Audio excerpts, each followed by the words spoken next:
हमारे सभी भाई बहनों का यीशु मसीह के नाम से अभिनंदन। तो गवाही सीरीज में आज एक बार फिर हमारे साथ एक बहन है जो ऑस्ट्रेलिया से हैं। इनका नाम वैसे तो चरणदीप है, लेकिन हम इन्हें ऋतु के नाम से भी जानते हैं। तो ऋतु की गवाही बहुत सुंदर है। ये काफी टाइम से हमारे यूट्यूब चैनल और वेबसाइट से जुड़ी हुई हैं, निरंतर वचन में बढ़ रही हैं, बहुत गहराई से बाइबल का अध्ययन कर रही हैं और साथ में यीशु के लिए हर जगह स्टैंड भी लेती हैं। तो आइए इनसे सुनते हैं इनकी गवाही। सबसे पहले इनका स्वागत करते हैं। तो ऋतु, सबसे पहले आप बताइए कि आप किस बैकग्राउंड से थे और कैसे आप मसीह में आए और क्यों आए। मैं पंजाब से हूँ और हम गुरुद्वारा और मंदिर दोनों में जाते थे, जैसे मेरी फैमिली फॉलो करती थी। मैं बहुत छोटी थी, जिस स्कूल में जाती थी उस स्कूल में हमें एक पीरियड होता था, उसमें हमें पाठ गुरबानी पढ़नी होती थी। तो वो सेकंड क्लास से स्टार्ट हो गया था। तो वहाँ मैंने 8 तक पढ़ाई की और 8th स्टैंडर्ड तक आते आते मुझे वो सारी, मतलब 5 बेसिक बानी होती है गुटका गुरुमुखी की, वो मुझे सब बाय हार्ट याद होगी।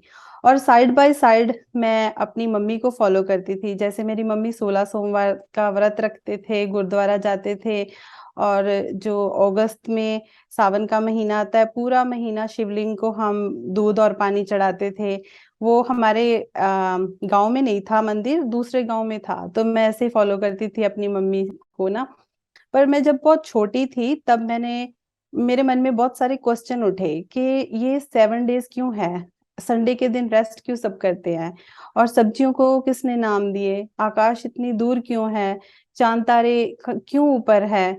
और फिर मैं 4 साल की थी, मेरी मौसी के साथ मेरा बहुत प्यार था। उनकी जब शादी हो गई तो वो शादी के बाद न्यूजीलैंड चली गई, वापस नहीं आई।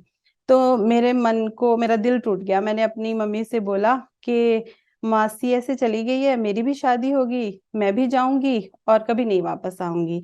तो मेरा पर्पस क्या है, मैं क्यों बोर्न हुई हूँ ऐसे? मौसी की तरह शादी करोगे आप मेरी, है ना, मैं वापस नहीं आऊंगी। तो उनको ये पास किसी भी सवाल का जवाब नहीं होता था कि मैं इसको क्या जवाब दूं, क्या पर्पस क्या है लाइफ का तुम्हारा, सब्जियों के नाम, ये वीक कैसे बना, कुछ नहीं था उनके पास। पर छोटी थी इसलिए इग्नोर कर दिया। उसके बाद जैसे मेरी मम्मी करती थी 16 सोमवार के व्रत रखना, मैं भी वैसे ही करना शुरू किया।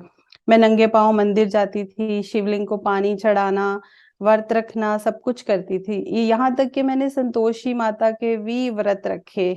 तो और अपने घर में मैंने शुरू किया 24 आवर्स देसी घी का दिया जलाना। वो सो उठ रात को भी उठ के मैं ना उसमें घी डाला करती थी। अच्छा। और कहीं पे जाना तो फिर सब जगह अपना गुटका साहब लेकर जाना, गुरबानी पढ़नी, सब करती थी। इवन तो हम संतों के गुरुद्वारा में भी जाते थे। तो एकदम प्योर वेजिटेरियन, घर में अंडा मांस कुछ नहीं बनाना, अलग से भाई लोगों को मम्मी ने दिया हुआ था। तो बहुत स्ट्रिक्टली मैं फॉलो करती थी। इवन दो जो इंडिया में होता है ना, ख्वाजा पानी का देवता जिसको मानते हैं, हम उसको भी मानते थे। मतलब कुल मिला के कोई छोड़ा नहीं था, सबको मानते थे, सबके पीछे जाती थी मैं। और मेरा विश्वास था ये सब मुझे सुनते हैं, मेरे को किसी दिन जवाब देंगे। ऐसे करते करते टाइम निकल गया अपने मम्मी पापा को फॉलो करते करते। पर मन में वो सवाल फिर भी थे कि ये दुनिया कैसे बनी और मेरा पर्पस क्या है, सिर्फ शादी करना और चले जाना। तो जैसे टाइम बीता, मैंने अपना 10वीं की, उसके बाद मैंने 11th और 12th अपने नानी के घर की। और इसके बाद मैंने फर्स्ट ईयर ज्वाइन किया आर्ट्स में। और उस टाइम दौरान 2004 में मैं बहुत सैड हो गई और बहुत दुखी हो गई। तो मेरे घर वाले मुझे हमेशा हंसती देखना चाहते थे ना। तो मैं सैड हो गई, डिप्रेशन में रहने लगी। मेरा मन करता था कि मैं खुद को खत्म कर लूं। और मेरे मन में ये सवाल आता था कि मैंने कहाँ चूक कर दी, किसको पूजा नहीं, किस किस गुरु को नहीं माना, किस संत को नहीं माना। और मुझे बाय हार्ट सारी गुरबानी याद थी, 5 बानियां होती हैं मेन, वो सारी याद थी, कहीं पे भी चले जाओ शिव जी की आरती याद थी।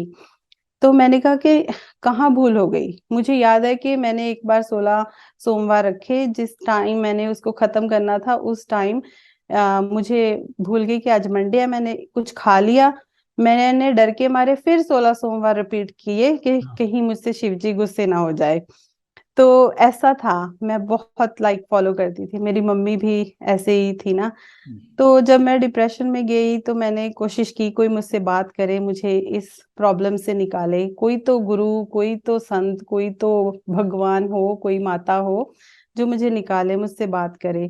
तो मुझसे किसी ने बात नहीं की, फिर भी मेरा विश्वास था कि उनको ही फॉलो करना है। और मेरे नाना ने हमें ऐसे टीच किया था, और उनके पास बहुत स्पिरिचुअल बुक थी संतों की, तो मैं वो उठाकर पढ़ती रहती थी।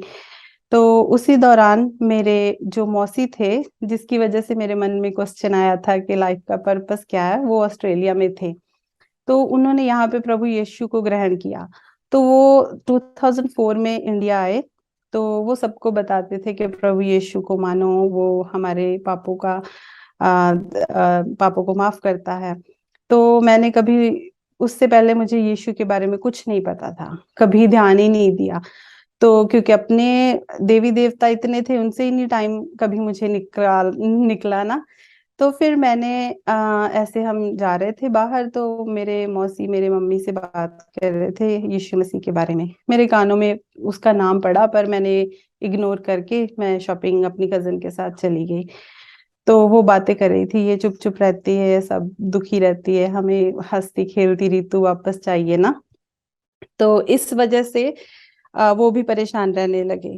फिर मैंने पाठ कर रही थी एक दोपहर को।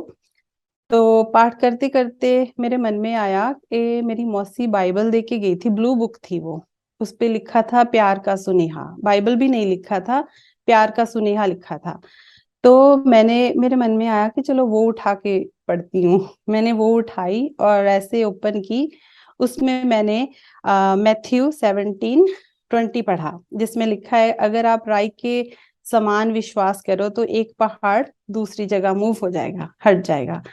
तो मेरे मन में ना मजाक आया उसको लेकर। मेरे हाथ में तिल है छोटा सा, वो राई के दाने से बड़ा है। मैंने उसको ऐसे देखा, मैंने कहा ये कौन सा भगवान आ गया जो राई के दाने समान विश्वास पहाड़ इधर हटा रहा है ना। तो मैंने दिल में थोड़ा सा मजाक किया, मैंने कहा कि मैं तो सबको मानती हूँ, इतना विश्वास तो चलो इस गॉड के ऊपर भी कर लेती हूँ। तो मैंने उसी समय आंखें बंद की। मेरी नानी के घर के पीछे ना 2 तालाब थे और बीच में ऐसे रास्ता था। मैंने कुछ नहीं मांगा, मैंने ये कहा कि अगर वाकई, मतलब मैंने उसको ये बोला, मैं तुझ पे राई के दाने समान विश्वास करती हूँ, अगर तू सच्चा है तो ये दोनों तालाबों को रातों रात पानी से भर दे, मेरा प्रॉमिस है, मैं किसी को नहीं मानूंगी, मैं तुझे ही मानूंगी। तो तो क्या वो ऐसे, तालाब जो थे वो दोनों खाली थे, सूखे हुए थे? हाँ जी, एक तो सूखा हुआ था और दूसरे में सिर्फ इतना सा पानी था, मतलब ज्यादा पानी नहीं था, बहुत थोड़ा पानी था। और उनके बीच में रास्ता था, वहां से लोग क्रॉस करते थे। तो मेरे मन में वही आया, तो मैंने वही मांग लिया। तो उस रात बहुत बारिश हुई, बहुत ज्यादा बारिश हुई। तो मैंने मांगा, मैं वो भूल गई, हम सो गए। दूसरा दिन आया, मैंने उठी, अपनी पाठ पूजा की, सब कुछ किया। दोपहर हो गई, मैंने अपने नाना के रूम का डोर लॉक किया। लॉक करके वैसे टर्न हुई तो मेरे कानों में आवाज आई कि मैंने अपना वादा निभाया, तुम्हारा वादा कहाँ है, पंजाबी में मुझे बोला। तो जैसे ही वो मैंने आवाज सुनी, मैंने इधर उधर देखा, तो पता नहीं क्या वो आवाज थी, मेरी आंखों से मतलब आंसू बहने शुरू हो गए। वो आवाज इतनी मीठी थी कि आप मतलब पूरी दुनिया का मीठा खा लो, कुछ भी कर लो, उतना स्वीट नहीं बोल सकते। तो मुझे उसी टाइम पता चल गया कि वो प्रभु यीशु है। मैं ऐसे मेरे नाना के रूम के बाहर चेयर पड़ी होती ऑलवेज, वो वहां पे बैठी, मैं खूब रोई, मैं आंखें बंद करके रोती रही। मेरे को ऐसा लगा मेरा डिप्रेशन जा रहा है। तो मैं बहुत लाइट फील किया। तो मैंने आंखें बंद की, तो मुझे ऐसे लगा कि जैसे मैं डार्क से निकल कर ना, अंधेरे से निकल कर ज्योति में आ गई। तो उस दिन से लेकर आज का दिन है 2022, मैंने पीछे मुड़ के अपने जो मूर्ति पूजा थी, जो भी रिलीजियस थे, वहां पे वापस नहीं गई। ओके। तो मुझे ये जानना है कि आपने ये अनुभव हुआ उसके आधार पर ही आपने क्या ये सोच लिया था कि यीशु ही सच्चा परमेश्वर है, और जितने भी रीति रिवाज आपने बचपन से सीखे थे एकदम से छोड़ दिया? हाँ जी, उस दिन के बाद मैंने एकदम से छोड़ दिया। पर जब मैं वहां चेयर पे बैठी थी ना, एक तो मुझे वो आवाज इतनी मतलब अच्छी लगी थी, वो मेरे दिल को होली स्पिरिट की थी, परमेश्वर की थी, मेरे मन में आ गया था, इसलिए मैं रो रही थी। दूसरी बात ये थी कि एक राई के दाने समान मैंने विश्वास किया, और झट से वो मेरे पास आ गया, उसने मुझे जवाब दिया, है ना। मैं मतलब जो लड़की सेकंड क्लास से पाठ कर रही हो और बीए फर्स्ट ईयर फिनिश कर दिया हो, और वो इतने टाइम से किसी ने उसकी बात नहीं सुनी, किसी ने डिप्रेशन नहीं दूर किया, किसी ने दो बोल नहीं बोले, है ना। और प्रभु यीशु ने एक राई के दाने समान विश्वास करके, जो कि मैंने ठट्ठे में किया था, लाइक देखते हैं कि ये कौन सा गुरु है, पर विश्वास मेरा सच्चा था, मैंने उतना विश्वास किया था, तो उस वो फटाफट मेरे पास आ गया। और उसने नहीं कहा कि तुम मुझे मानो, मैंने ही कहा था कि मेरा वादा है, अगर तुम ऐसा कर दोगे तो मैं तुम्हें मानूंगी और सबको छोड़ दूंगी। फिर क्या हुआ? तो वो फिर उसने मुझे बहुत खुशी हुई कि ऐसा कौन सा परमेश्वर है जो एक राई के दाने के समान विश्वास करने पे आपसे बातें करता है, आपको रिस्पॉन्स करता है। तो उस दिन के बाद मैंने ऑल ऑफ सडन एवरीथिंग छोड़ दिया, मैं उससे बातें करने लगी।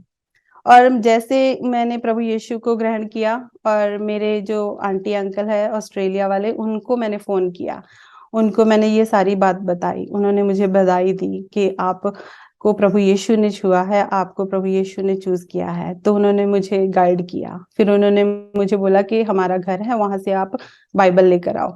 फिर मैं पवित्र बाइबल पूरे वाला लेकर आई, फिर मैंने पढ़ना शुरू किया। उसको पढ़ने के बाद, वो पंजाबी की थी, पंजाबी मुझे समझ नहीं आती थी उस टाइम। मतलब यहाँ पे मैं भैया ये कहना चाहती हूँ कि अगर आप प्रभु यीशु को ग्रहण करते हैं, तो इसका मतलब ये नहीं है कि आप उसी टाइम आपकी आदतें गई, आपका सब कुछ चेंज हो गया, आप एकदम होली से हो गए। नहीं, आपको इवन तो बाइबल भी नहीं समझ आई मुझे, तो उसकी वजह से मुझे कुछ समझ नहीं आ रहा था। तो फिर मैंने क्या किया, मैंने जब भी कोई क्वेश्चन होता था, मैं अपने अंकल से ऑस्ट्रेलिया में फोन करके पूछती थी, पर मैंने बाइबल और प्रेयर करना नहीं छोड़ा। फिर लगातार करने के बाद मेरे नानू मुझसे गुस्सा हो गए कि ये क्या पढ़ती रहती है। उनको काफी ज्ञान था इन चीजों का, पंजाबी का भी। तो जो वर्ड मुझे समझ नहीं आता था, तो मैं उनसे पूछती थी कि नानू इसका मतलब क्या है। वो मुझे बोलते थे क्या पढ़ती रहती है, और कोई बुक पढ़, कोई स्पिरिचुअल संत की पढ़, है ना, ऐसे कर। तो उन्होंने बोला इसको रख दे। मैंने कहा नहीं, मैं इसको अब नहीं रखूंगी।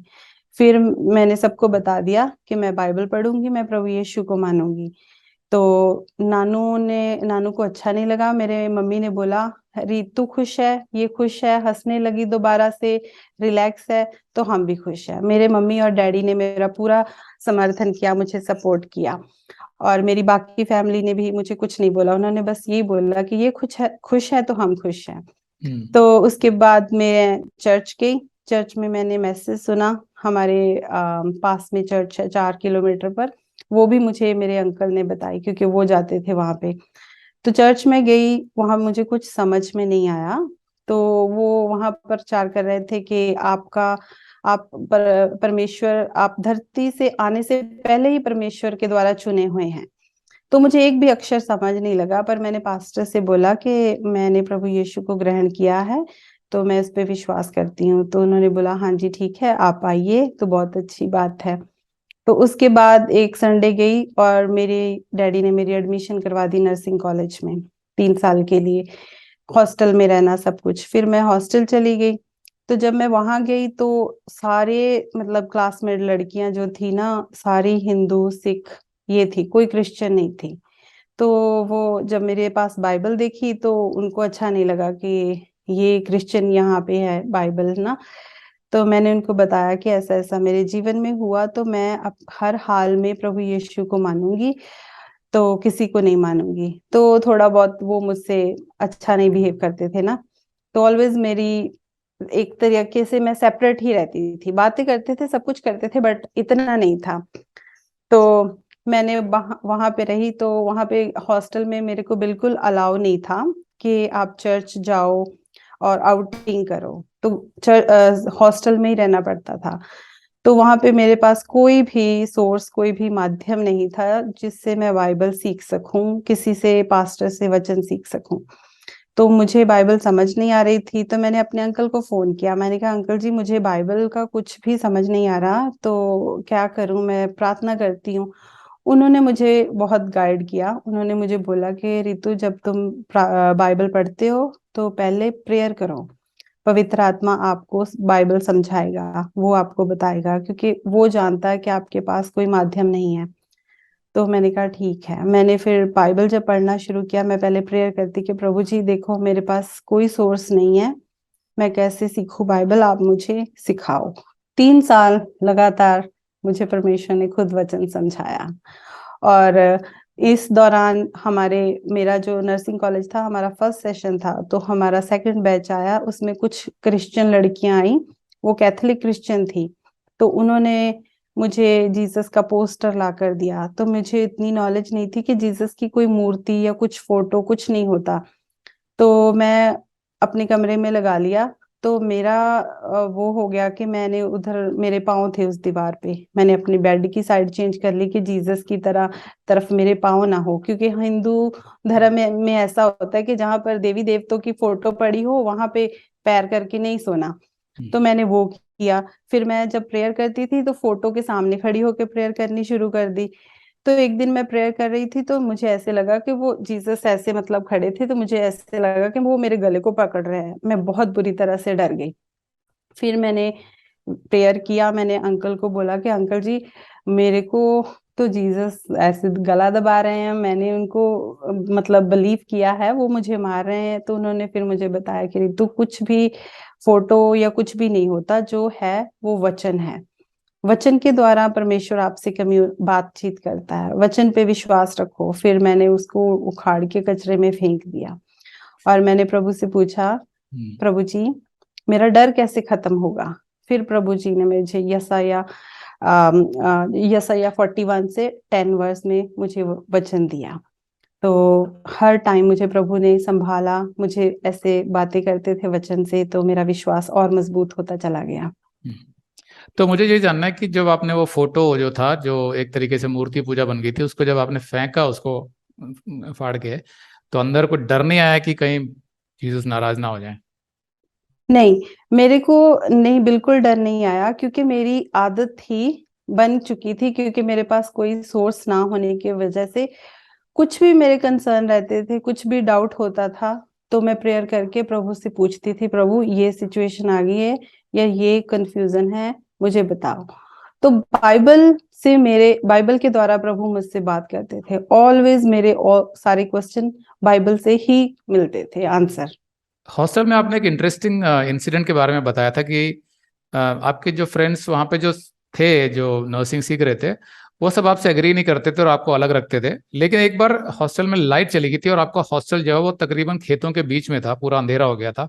तो वो जरा बताएंगी? हाँ जी। वो जब रात थी, रात को एकदम लाइट चली गई थी, स्टॉर्म आया था, लाइट चली गई। तो मैं अपने रूम में थी, तो सारी लड़कियां भागी भागी आई, मेरा डोर नॉक करी, चरण चरण डोर ओपन करो। मैंने कहा क्या बात हुई? प्रेयर करो, हॉस्टल में भूत आ गया। मैंने कहा भूत आ गया तो आप मेरे कमरे में क्या करने आए हो? तो उन्होंने बोला नहीं नहीं, तुम बाइबल पढ़ो, तुम प्रेयर करो, भूत को भगाओ। मुझे हंसी भी आई और सारी मेरे बेड के ऊपर चढ़ के बैठ गई। तो मैंने उनसे बोला कि आप अपने गॉड से पूछो, वो भूत को भगाए, आप तो मेरे गॉड को बिलीव नहीं करते। तो उन्होंने बोला नहीं नहीं, जीसस भूतों को भगाता है, आप प्रेयर करो। फिर सारी रात वो, जब तक लाइट नहीं आई, मेरे कमरे में ही रही और मैं प्रेयर करती रही, वो सुनते रहे। पर उस टाइम मुझे बहुत विश्वास हुआ कि ये लोग बेशक जीसस को नहीं मानते, पर इनके दिल में पता है कि वही भूतों को भगा सकता है, वही एक डर को खत्म कर सकता है। अगर उनके दिल में ये नहीं होता, पूरा के पूरा हॉस्टल की लड़कियां मेरे रूम में क्यों आई? उनको उनके खुदा, उनके गॉड, उनके आइडल वर्शिप पे किसी पे विश्वास नहीं था, इसलिए वो जब तक लाइट नहीं आई मेरे कमरे में ही रही। तो आपको कोई डर नहीं लगा? नहीं, मुझे कभी डर नहीं लगा, क्योंकि जब भी मुझे डर लगता है मैं वचन याद करती हूँ। परमेश्वर ने बोला है ना डर, मैं तुम्हारे अंग संग हूँ। तो वो वचन मैं रिपीट करती हूँ, तो मुझे कोई डर नहीं लगता। ओके। तो फिर यहाँ से आपकी जो लाइफ थी फिर वो आगे मसीह में कैसे बढ़ी? फिर उसके बाद मैंने नर्सिंग करते करते घर पे जाते थे हम 2 डेढ़ महीने बाद। तो मेरे मम्मी, जो मैंने शुरू किया था जोत जगाना 24 आवर्स, मेरी मम्मी ने कंटिन्यू करना शुरू कर दिया। मैंने मम्मी को बोला कि मैंने ये शुरू की थी, आप मत कंटिन्यू करो, आप बंद कर दो। उन्होंने बोला नहीं नहीं नहीं, ये नहीं बंद होगी, अब मैं करूंगी। तो मम्मी सारा दिन घी डालते रहते थे। तो फिर इतना बड़ा मैंने वो जोत वाला बॉल लेकर आए थे, उसमें 1 किलो एक टाइम बढ़ जाता था घी। पता नहीं कितने किलो घी मैंने खराब किया। तो इस वजह से फिर उन्होंने करते रहे मेरे मम्मी। तो मुझे फिर बहुत दुख होता था कि मेरे मम्मी ऐसा क्यों कर रहे हैं। मैं उनको वचन, छुट्टियों में जब आती तो मैं उनको वचन बताती, तो वो मुझे बोलते कि तुम्हें इतना कैसे ज्ञान हो गया इतने थोड़े समय में। तो फिर मैं उनको बोलती कि मेरे प्रभु ने कहा है कि जब आप बोलोगे ना, आपके मुख से मैं बोलूंगा, मेरे वचन जो आप बताओगे मैं बोलूंगा, तुम्हारी बुद्धि पे नहीं, मेरे पे विश्वास करो। तो वो सुनते थे पर मानते नहीं थे मेरे मम्मी। फिर क्या हुआ उनके साथ? फिर उनके साथ ये हुआ कि उन्होंने वो डिसाइड किया कि मैंने वो सिखों वाला जो कृपाण डालते हैं, वो अमृत का ग्रहण करना है। तो मैंने मम्मी को बोला कि आप थोड़ा टाइम लें। मम्मी ने कहा मैं रेडी हूँ। तो जब वो जहाँ उन्होंने ये कुछ करना था, ये तो जब वो, हाँ जी, ये जो अमृत ग्रहण करना क्या होता है, थोड़ा बताएंगे? ये होता है कि लाइक गुरुद्वारा में ना पानी होता है, जैसे मिक्स करके कुछ उनका प्रोसेस होता है, मुझे एग्जैक्टली नहीं पता, पर वो देते हैं कुछ पीने को। तो फिर उसको पंजाबी में बोलते हैं अमृत छकाना। तो उससे तो क्या होता फिर है? वो गुरु के सिख बन जाते हैं। हम्म। फिर उनको वो सिर में कंघी और उनके 5 ककार होते हैं, वो सारे ऑल द टाइम पहन के रखने पड़ेंगे, कड़ा कृपान ऐसे वो सारा होता है। तो वो एक साइन है कि तुम पक्के गुरु के सिख बन गए। तो फिर मेरी मम्मी ने बोला वो करना है। तो मैंने मम्मी को बोला अच्छा नहीं करो, वो नहीं माने। जब उन्होंने जाना मुझे फोन करना हॉस्टल में, तो आज मैं रात वहां पे जाऊंगी। तो मैं पूरी रात बैठ के प्रेयर करती, प्रभु किसी तरह मेरी मम्मी का मन बदल दे। तो जो जो बंदा होता था, वो मम्मी के पास आके बोलता था बीबी जी आपका टाइम नहीं आया अभी। तो मेरी मम्मी बड़ी दुखी होती थी कि मैं पापी हूँ, मेरा टाइम नहीं आया। फिर दूसरी बार फिर इसी तरह हुआ। तो जब इस तरह हुआ तो मैं घर पे आई हुई थी, तो मैं जोर जोर से हंसने लगी। तो मेरी मम्मी ने बोला कि तुम क्यों हंस रहे हो। मैंने कहा कि जब आप जाते हो तो ये करने जाते हो, तो मैं अपना प्रेयर करती हूँ उतने टाइम में। तो मेरी मम्मी गुस्से हो गई कि ये तुम क्यों करती हो, मेरे टाइम वेस्ट कर रहे हो, मैं पापी हूँ, मुझे नहीं देते। तो जब तीसरी बार मेरी मम्मी गई, तो उन्होंने वो करके आई और मुझे बता के नहीं गई। तो जब मैं घर आई तो मैंने देखा कि मम्मी की साइड से ऐसे कृपान डाली हुई है। तो मेरा दिल देख के मैं परेशान हुई। फिर मैं सीधा रूम में गई, मैं रोई। फिर मैंने प्रेयर की अपनी मम्मी के लिए। तो फिर प्रेयर करने के बाद मैंने अपनी मम्मी को बोला कि आ, आप ऐसे मत करें, बाइबल भी पढ़े। तो फिर उन्होंने बोला कि नहीं। विद इन आफ्टर ये करने के बाद विद इन 1 और 2 मंथ के बीच में उनको कंटिन्यू ब्लीडिंग हो गई। तो उनको यूट्रस की प्रॉब्लम्स आ गई। तो हम डॉक्टर्स के पास गए, कोई फिक्स नहीं हुआ। तो फाइनल डॉक्टर ने कहा कि यूट्रस रिमूव करना पड़ेगा, हिस्टेक्टमी करनी पड़ेगी। तो मेरी मम्मी नहीं करना चाहती थी। तो फिर मैंने अपनी माँ को बोला कि आप अपने मूर्ति पूजा को, गुरुओं को, रिलीजियस को बोलो कि आपको हील करें। तो मेरी माँ के पास कोई जवाब नहीं था। मैंने अपनी माँ को बोला कि आप इतने परेशान हो तो एक दफा बाइबल भी पढ़े ना, प्रभु से भी पूछें। तब मेरी माँ ने पहली बार बाइबल उठा के पढ़ी, और उसने ये नहीं कहा प्रभु यीशु, उसने कहा कि अगर तू सच्चा परमेश्वर है तो मुझे भी बुद्धि और ज्ञान दे, मैं भी तेरी तरफ आऊं। तो ऐसे मेरी मम्मी ने थोड़ा थोड़ा प्रेयर करनी शुरू की। फिर उसके बाद मम्मी की ऑपरेशन की डेट मिली। तो उससे पहले मम्मी ने बाइबल काफी पढ़नी शुरू कर दी थी, पाठ कम कर दिया। और जब ऑपरेशन के लिए मम्मी मेरी गई, ऑपरेशन को 2 घंटे लगे, वापस आई। 2 घंटे मैं प्रेयर करती रही। जब वापस आए तो मैंने मम्मी से पूछा कैसे हो। तो मेरी मम्मी ने बोला कि प्रभु यीशु मुझे बादलों में ले गए थे। उसके बाद मैं जोर जोर से रोने लगी, पूरा हॉस्पिटल बोलने लगा इसकी मम्मी को क्या हुआ। मैंने कहा मेरी मम्मी बच गई, दोनों तरह से बच गई, आत्मिक तौर से भी और शारीरिक तौर से भी। तो उसके बाद मेरी मम्मी ने खुद सारा जोत बंद की, मूर्तियां उठाकर फेंकी, सब कुछ सफाई मेरी माँ ने की। ओके।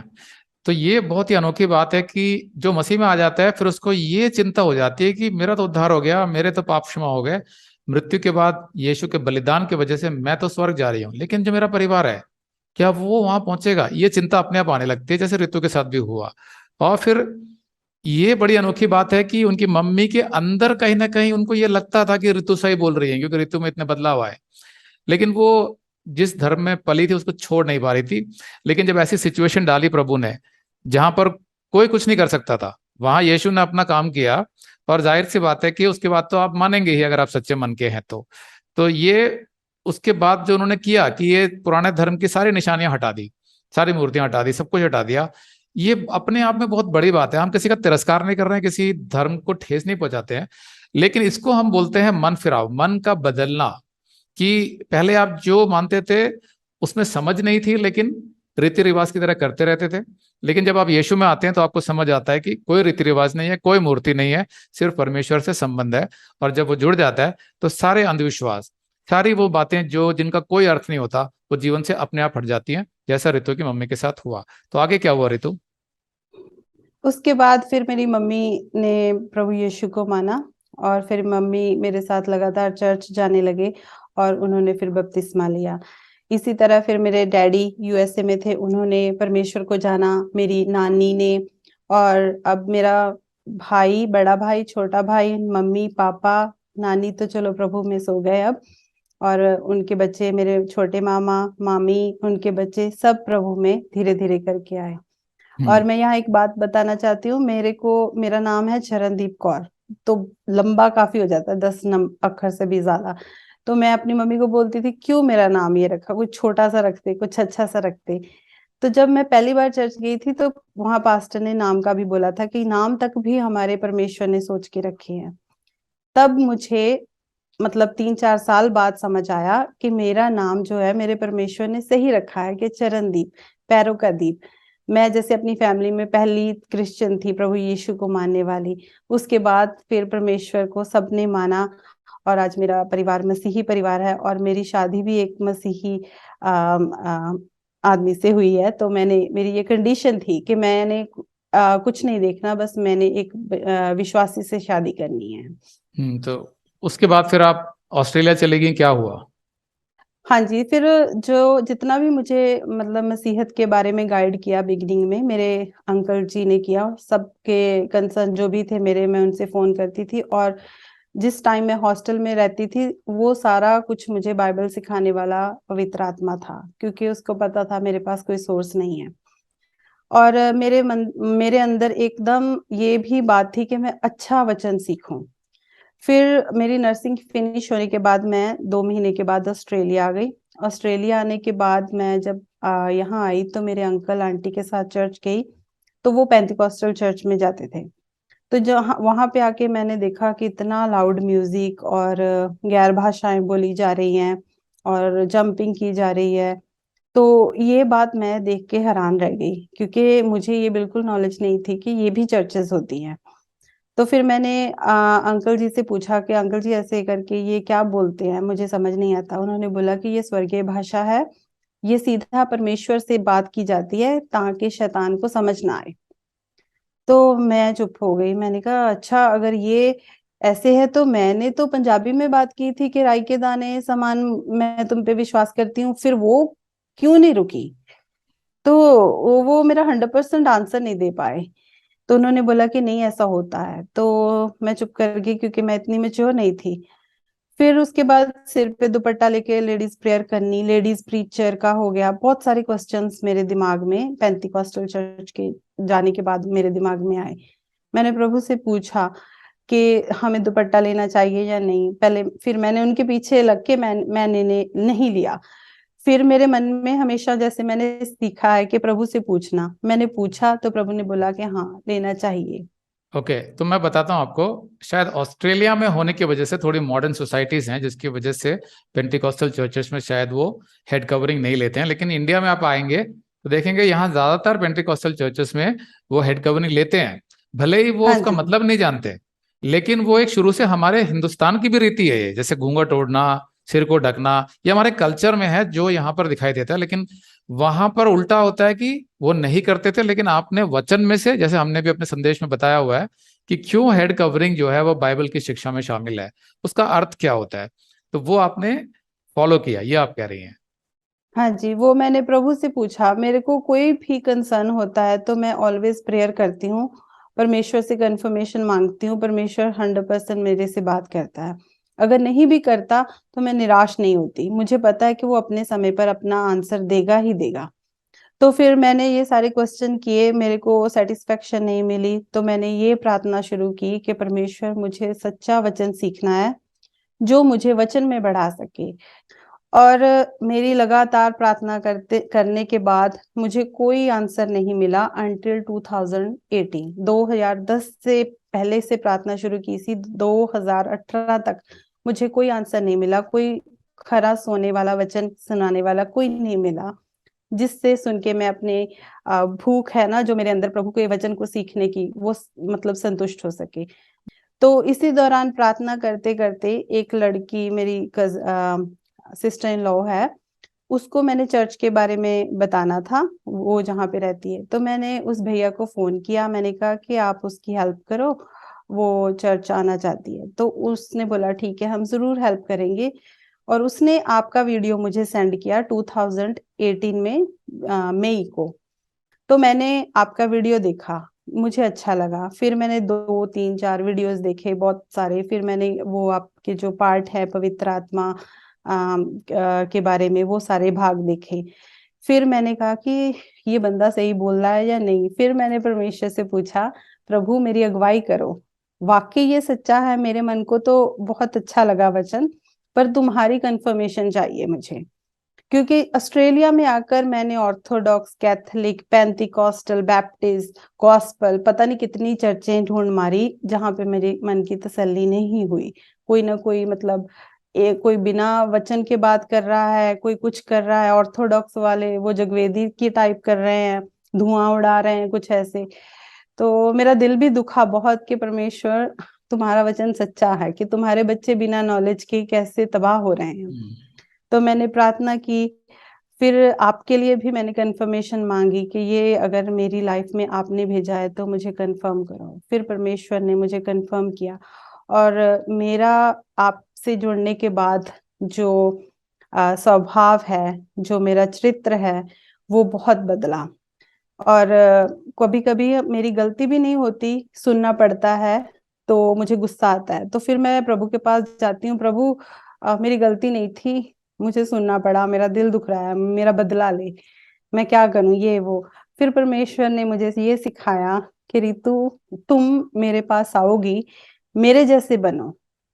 मैंने जैसे बेइज्जती, परमेश्वर के मुंह पे थूका गया, किस वजह के लिए? मेरी वजह के लिए। तो वो वहां पे आर्ग्यू भी कर सकता था, अपना बोल भी सकता था कि मैं परमेश्वर हूँ, ये है, पर उसने नहीं बोला। जब वो प्रभु होके कुछ नहीं बोला, तो मैंने 2 बातें किसी से सुन ली तो आर्ग्यूमेंट खत्म होता है, तो मुझे कोई दिक्कत नहीं। तो ऐसे करके मुझे परमेश्वर ने समझाया कि अपने आप को हम्बल करो, हम्बल करो। क्योंकि कोई तुमसे बात करेगा तभी पता चलेगा कि तुम मसीही हो या तुम जीसस को मानती हो। अगर तुम्हारा चरित्र कोई देखेगा, उससे पता चल जाएगा कि तुम किसको मानती हो, कैसा स्वभाव है तुम्हारा। इतना हम्बल कोई कैसे हो सकता है? तो मेरा सारा जो स्वभाव है बहुत बदला, मेरी आत्मिक उन्नति इतनी हुई। और आपसे जुड़ने के बाद बहुत सारे यहाँ लोगों को मैंने आपका वीडियो शेयर भी किया, तो सब बहुत अच्छे से सुनते हैं और वचन में बढ़ते हैं। तो मुझे फील हुआ कि मेरी प्रार्थना जो इतने लंबे से मैं कर रही थी, 2018 में आके, 18 में आके परमेश्वर ने सुनी। तो मैं सबको कहना चाहती हूँ कि अगर आपकी 20 साल तक प्रार्थना का आंसर ना मिले, तो इसका मतलब ये नहीं है कि उसने कान बंद किए हुए हैं। उसका मतलब ये है कि उसने समय आने पे परफेक्ट देगा और वो कभी नहीं लेगा। Okay. तो रितु, मुझे ये जानना था कि ठीक है, आप अलग अलग चर्चेस में गई ऑस्ट्रेलिया में जाके, वचन सुनते थे आप वहां पर, और आपको इतना नहीं पता था शायद उस समय कि एक सही डॉक्ट्रिन भी होती है, लेकिन कहीं ना कहीं आपके अंदर से ये पवित्र आत्मा आपको बताता था कि ये डॉक्ट्रिन सही नहीं है, ये डॉक्ट्रिन सही नहीं है। भले ही कुछ चर्चों में टीचिंग्स थोड़ी बहुत अच्छी भी होती थी, लेकिन फिर भी कहीं ना कहीं माइंड में डाउट रहते थे। तो आपने बताया कि किसी ने आपको लिंक भेजा हमारे वीडियो का, और पहले वीडियो से आपको लगने लगा कि ये करेक्ट टीचिंग है। लेकिन मैं आप लोगों को बताना चाहता हूँ कि इसके बाद जो रितु ने किया, वो सबसे जरूरी है हर मसीह के लिए। अगर आपको किसी की भी टीचिंग सही लग रही है, तो भी ये हो सकता है कि वो आपकी बुद्धि हो, आपकी भावनाएं हो, और परमेश्वर की ओर से ना हो। इसलिए जरूरी होता है कि मन से आप प्रभु से पूछें। मैंने भी ऐसे किया था, रितु ने भी ऐसे ही किया, कि क्या जो मैं सीख रहा हूं वो करेक्ट है, वो आपकी तरफ से है? ये जो सिखा रहा है ये तो मनुष्य है, क्या ये आपके वचन सही रीति से बता रहा है? ये सारी बातें आपको स्वयं यीशु से पूछनी है, क्योंकि हमारा उद्देश्य भी यही है कि आप हमसे जुड़ने से पहले यीशु से जुड़े, क्योंकि हम गलत हो सकते हैं लेकिन वो गलत नहीं हो सकता। तो एक तो ऋतु ने बहुत ही अच्छा किया, जिसकी वजह से वो, मेरा मानना है कि वो बहुत सही दिशा में बढ़ती चलेगी। फिर ऋतु, मुझे पर्सनल आपके लाइफ में ये जानना था कि आपने एक जिक्र किया था कि एक बार आप बीमार हुई थी, आपके यूट्रस में कुछ प्रॉब्लम हुआ था, वो थोड़ा बताएंगी? हाँ जी, मेरे ना 1 साल तक मेरे कंटिन्यू ब्लीडिंग हुई, क्योंकि मेरे यूट्रस में फाइब्रॉइड सिस्ट था। तो फिर वो उसका 2 बार ऑपरेशन हुआ। पहले बार वो निकला नहीं, दूसरी बार फिर किया, फिर निकाला। और उसके साथ में वाटर सिस्ट थी। तो डॉक्टर ने मुझे बोला कि तुम्हारी यूट्रस है, इतनी ज्यादा सिस्ट है कि बहुत कम यूट्रस दिखता है, ना के बराबर। तो मैं बहुत वरीड थी, और उसने बोला कि ये मोस्ट ऑफ द विमेन्स में वाटर सिस्ट होती है, खुद बनती है, खुद फूट जाती है, पर मेन कंसर्न है फाइब्रॉइड। उन्होंने वो ऑपरेशन करके निकाल दिया। तो फिर उसके बाद, ऑपरेशन के बाद मेरा दोबारा स्कैन होना था। तो मैंने स्कैनिंग के लिए जाना था। तो मेरे ना किसी क्रिश्चियन बंदे ने, प्रभु के जानने वाले ने मुझे कहा कि ये परमेश्वर का वचन इतना डिटेल में जाती है, हर जगह क्वेश्चन करती है, ये करती है, इसको ये प्रॉब्लम कैसे हो गई। तो मेरा दिल बड़ा दुखा ना कि ये कैसे क्वेश्चन करते हैं, शरीर को कुछ भी हो सकता है, इसका मतलब ये थोड़ी कि हम परमेश्वर पे विश्वास अपना डगमगा दें। तो मैं दुखी हुई, और मैं ऑलवेज दुखी हूँ, खुश हूँ, कंफ्यूज हूँ, परमेश्वर के पास जाती हूँ। मैं परमेश्वर के पास गई, मैंने कहा परमेश्वर, मुझे इस बंदे ने ऐसे ऐसे बोला, मेरा मन दुखी है। तुमने मुझे मेरी माँ की कोख में बनाया, मेरे धागे से पतली नाड़े, आर्टरीज, वेन सब कुछ बनाया, यूट्रस भी तुमने बनाया, मुझे नया यूट्रस दो। तो मैं बहुत रोई, मैंने प्रेयर किया। तो प्रेयर करके मुझे फिर कोई फिक्र नहीं हुई क्या बोलता है। फिर नेक्स्ट डे मैं स्कैनिंग के लिए गई, और वहां पे मेरी फ्रेंड है, उसने मेरी स्कैनिंग की। तो पहली स्कैनिंग भी उसने की थी, यो सिस्ट वाली थी, और दूसरी स्कैनिंग की तो उसने मुझे बोला कि your uterus like a fresh uterus, लगता ही नहीं है तुम्हारे यूट्रस का सिजेरियन हुआ है। तो मैं बेड पे पड़ी रोने लग गई। तो उसने बोला क्यों रो रही हो? मैंने कहा मैं रो रही हूँ खुशी के मेरा परमेश्वर कितना महान है, कि मैंने उससे बोला कि मुझे नया यूट्रस चाहिए, तो उसने मुझे विदाउट सिस्ट दिया। पूरे साल बाद मेरे फिर ब्लीडिंग शुरू हुई, तो मैं वरिड हो गई कि कहीं दोबारा से सिस्ट तो नहीं आ गई। फिर स्कैन की, एक भी सिस्ट नहीं है। परमेश्वर जब चंगाई देता है, कंप्लीट हीलिंग देता है, वो बार बार कभी नहीं आती जैसे आजकल के चंगाई देते हैं, वो चंगाई नहीं देता। और कोई पानी, कोई नमक, कुछ भी लेने की जरूरत नहीं है। उस बंदे की तरह विश्वास करो जिसने बोला था कि तुम यहाँ से वचन कर दो, मेरा नौकर चंगा हो जाएगा, प्रभु यीशु से सूबेदार ने बोला था। मैं उस विश्वास के साथ, मैंने कहा प्रभु, मुझे पता है कि मैं इतनी होली नहीं कि तू मुझे आके मिले या कुछ भी, मुझे विश्वास है कि तू मुझे यूट्रस नया देगा तो देगा। तो मेरा आज भी यूट्रस पूरा हेल्थी है। तो परमेश्वर का धन्यवाद बहुत इस बात के लिए। एक मैं बड़ा हैरान होता हूँ, देखिए, हम तो ऋतु को जानते भी नहीं थे, ऋतु हमें नहीं जानती थी, हमारा कोई रिश्तेदारी भी नहीं है, कोई कॉलेज की या कभी की कोई फ्रेंडशिप भी नहीं है। फिर भी एक मनुष्य के संदेश पर विश्वास करना कितनी समझदारी हो सकती है, कि दूर बैठा हुआ कोई मनुष्य इंटरनेट पे कुछ बोल रहा है, उसके आधार पर आपका जीवन बदलते जा रहे हैं। आप कितना विश्वास कर सकते हैं आप मनुष्य पे? मैं समझता हूँ कोई नहीं कर सकता है। कुछ ना कुछ आपके अंदर ऐसा हुआ है, कोई ना कोई आपके अंदर ऐसा रहता है जो कनेक्ट हो रहा है उस संदेश के साथ, और उसको हम जानते हैं बाइबल से कि वो कौन है? पवित्र आत्मा, जो भी अपने पापों से मन फिराकर इस बात को स्वीकार करता है कि मैंने पाप किए हैं, और केवल प्रभु यीशु मसीह ने हमारे पापों का दंड भुगता, हमारे लिए बलिदान दिया, जिसकी वजह से वो हमें क्षमा कर सकता है। जो भी सच्चे मन से उसको स्वीकारता है, उसको वो अपना आत्मा यानी पवित्र आत्मा देता है, और वो पवित्र आत्मा उसका पहला और सबसे बढ़िया टीचर होता है। वो फिर कनेक्ट करता है उस संदेश के साथ जो पवित्र आत्मा के माध्यम से बोला गया हो। तो हमें भी पता नहीं चलता है कि जो मैं सिखा रहा हूं क्या वो परमेश्वर की ओर से है। हम अपनी जितनी हमारी कोशिश होती है प्रार्थना पूर्वक समझ से जो सीखा है वो सिखाते हैं, लेकिन उसकी पुष्टि कौन करेगा, उसका एंडोर्समेंट कौन करेगा? वो पवित्र आत्मा करता है। अगर आपके अंदर पवित्र आत्मा है तो आप पवित्र आत्मा से पूछिए कि क्या जो ये आदमी कह रहा है इसमें कोई सच्चाई है। तो वो चीज मुझे बड़ी अद्भुत लगती है जब भी कोई हमें ये गवाही देता है कि जब हम सच्चे परमेश्वर को ढूंढ रहे थे, सवाल पूछ रहे थे, तो परमेश्वर ने आपका वीडियो हमारे पास भेज दिया। मैं आज भी बड़ा हैरान होता हूँ कि प्रभु सच में आप मुझे इस काबिल समझते हैं हमारी मिनिस्ट्री को, कि दूर बैठा हुआ ऑस्ट्रेलिया में एक मनुष्य को जानना चाहता था, आपने हमारा वीडियो भेज दिया। आज भी मुझे बड़ी हैरानी होती है, लेकिन मैंने ये मान लिया है कि अब हम तो ये काम नहीं कर रहे हैं, प्रभु अपना काम करते जा रहा है, और ये बढ़ता जाए, जितना भी हो सके लोगों के पास पहुंचता जाए। तो ये हमारी एक प्रार्थना है। दूसरा ये भी था कि जब आप वचन में बढ़ते गए, आप बिल्कुल मसीह में चले गए, तो आपने बोला कि धीरे धीरे करके बाकी लोग भी आए आपके उसमें, लेकिन उससे पहले आपको बहुत विरोध का सामना भी करना पड़ा होगा जब आप मसीह में चले गए थे और बाकी आपके परिवार वाले मसीह में नहीं थे। तो उसके बारे में कुछ याद है? हाँ जी, मेरे ज्यादातर नानू ने मेरा बहुत विरोध किया कि तुम हमारा ब्लड नहीं हो। मेरे नानू के भाई ने भी एक बार मेरे से झगड़ा किया था। तो मैं उनको बोलती थी कि नहीं, ऐसी कोई बात नहीं है, सच्चा परमेश्वर है। तो उन्होंने मुझे बोला कि नहीं, तुम हमारा खून नहीं हो, तुम चली जाओ, तुम अपनी मौसी की तरह हो। ऐसे ऐसे मुझे वो बोलते थे। तो मैं उनको जब प्रभु की बात बताती थी तो वो कभी सुनते थे, कभी नहीं सुनते थे। एक दिन उन्होंने मुझे गुस्से हो गए, तो मैंने फिर कहा कि मेरा परमेश्वर अनखी मतलब परमेश्वर है। उन्होंने बोला कि मतलब जाने के प्रभु को ठट्ठों में मत अड़ाओ। तो मैंने कहा नानू, जब आप मुझे बोलोगे तभी मैं अब आपको प्रभु के बारे में बताऊंगी, अब नहीं बताऊंगी। तो उन्होंने बोला अच्छा, मैं तो कभी नहीं पूछूंगा। तो उनके विदिन थोड़े समय में उनको ऐसी कोई बीमारी लग गई कि जो टांगों से शुरू होके ऊपर को जा रही थी। उनकी टांगे नम हुई, फिर ऊपर कमर नम हुई। फिर हम डॉक्टर के पास लेकर गए। डॉक्टर ने बोला कि हम इंजेक्शन लगाएंगे, अगर हार्ट तक चलेगी नमनेस तो हम बचा नहीं पाएंगे। तो वो सीधा आईसीयू में गए, वो कमर तक ही रुक गई। तो मैं आईसीयू में एक एक बंदा जाके मिलता था, तो मैंने उनको टांगे दबाई, प्रेयर करती रही। मैंने उनको नहीं बोला कि मैं प्रेयर कर रही हूँ, मैंने प्रेयर की। 2 दिन मैं गई नहीं तो उन्होंने स्पेशल फोन करके बोला कि रितु को बुलाओ। फिर मैं जब गई तो उन्होंने वहां पे मुझे बोला रितु मेरे लिए प्रेयर कर दो। तो मैंने कहा नानू, आपने मुझे बोला था ना कि मैं नहीं बोलूंगा, आज आप बोल रहे हो। तो उसने कहा कि हाँ मैं प्रेयर करूंगा। फिर उन्होंने पूरा एप्पल खाया, ऑरेंज खाया, टांगे दबाई। और जब भी होता था कि रितु को फोन कर दो, मुझे नहला दे, ये कर दे, तो मेरे नानू ने फिर मेरा विरोध नहीं किया, कि परमेश्वर ने उनका भी मन बदला।